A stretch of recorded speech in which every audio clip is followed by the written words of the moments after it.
much for watching. Welcome back to my channel. For today's video, I'm doing a DIY bride video, and I'm really excited about this one because it's all about flowers.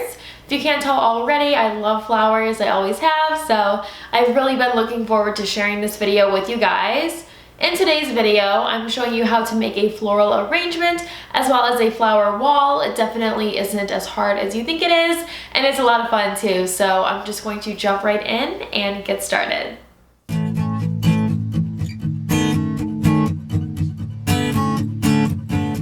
So obviously for this video, I just did one arrangement, so I picked up flowers from Trader Joe's. They always have really awesome flowers, but for my wedding, I definitely plan on placing a bulk order at like a Sam's Club or a Costco, somewhere that has flowers you can order in advance.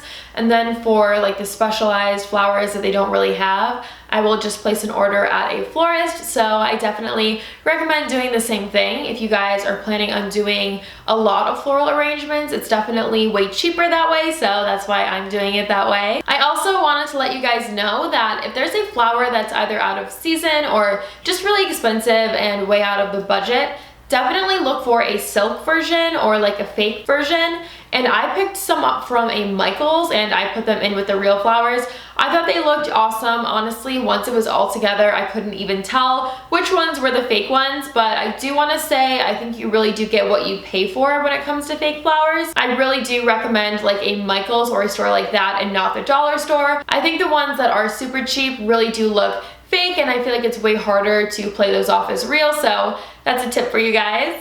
So the first thing you want to do is cut the stems, and obviously you want to cut them at an angle. When I cut them, I just cut them like 2 inches above the end of the stem, and then I knew some of them I would have to shorten again, but I obviously will always be able to make them shorter, but we can't make them longer, so definitely keep that in mind. So if you plan on making arrangements the day before, then you definitely want to make sure the flowers are not fully bloomed, because obviously we want them to last as long as possible. So you also are going to need wet foam. Wet foam is for real flowers and the dry foam is for synthetic flowers.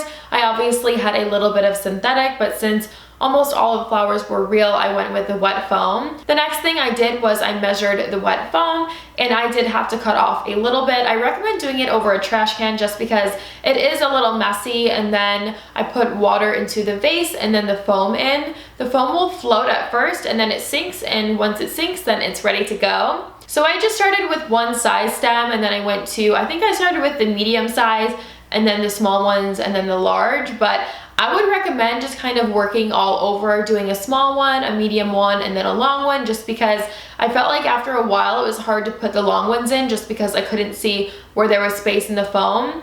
And the foam definitely isn't forgiving. You really aren't supposed to take a stem out once you put it in, because that hole will always be there, but I did that a couple times. Obviously, if you do it a couple times, it really isn't a big deal, but I definitely recommend trying to avoid that just because it's kind of like a waste of space at that point, and it's just hard to get something else to stay in that same spot. So I also used a lot of eucalyptus. It's something that is just all over San Francisco and it smells amazing. Plus, I think it is so beautiful. I definitely plan on having a lot of that at our wedding. It just isn't too fragrant, but I definitely will notice it. So I'm really looking forward to it. I just think it's so beautiful, and it's one of my favorite parts of floral arrangements. I just always want to have one with some eucalyptus in it. So if you guys are wondering where I got the inspiration for this arrangement, then check out Farm Girl Flowers on Instagram. I will put a link down below, but they have like the coolest flowers ever. I'm always on their Instagram. I think it's just 100% like my style, so I'm always on there, and I definitely want to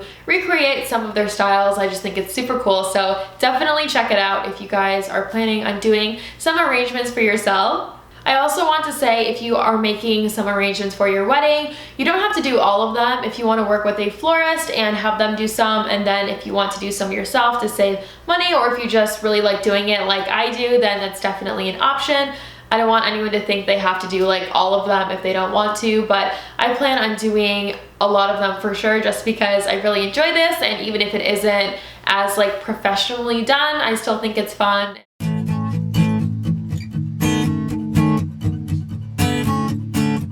So the next thing I want to talk about is the flower wall, and I just think this is the coolest thing ever. I really like it, and it turned out really awesome. So for today's video, I used real flowers, but I'm thinking for my wedding when I do this, I probably will use fake flowers just because I'm sure a lot of people will be touching it, and obviously when you handle flowers a lot, they just fall apart. So I'm just a little worried about that, and I think fake flowers will just be safer for that reason. The first thing I did was I measured out a few feet of the fishing line, and then you just want to tie a few knots at the end. And then you want to go to the other side where there isn't a knot, and you just fish that through or feed that through the end of the needle like a hand sewing needle. Make sure you don't tie any knots or anything like that. Just do like a few inches on one side and then the rest on the other.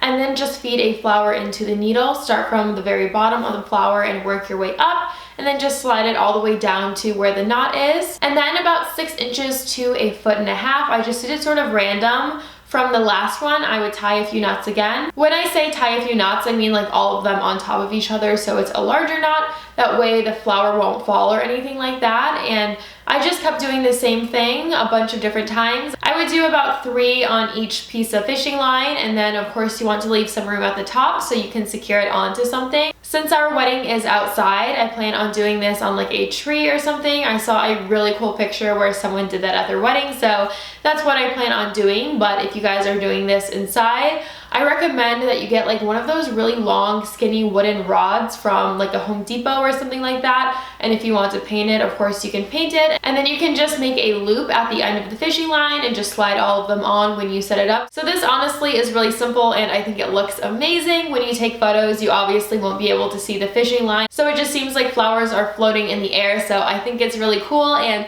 I think it will be awesome for us obviously with our photographer, but also just for wedding guests when they want to take, you know, pictures with each other and stuff. So I'm really excited about that, and I really hope our wedding guests enjoy it as much as I will. So that is everything for today's video. I really hope you guys enjoyed it and that you got some inspiration from this video.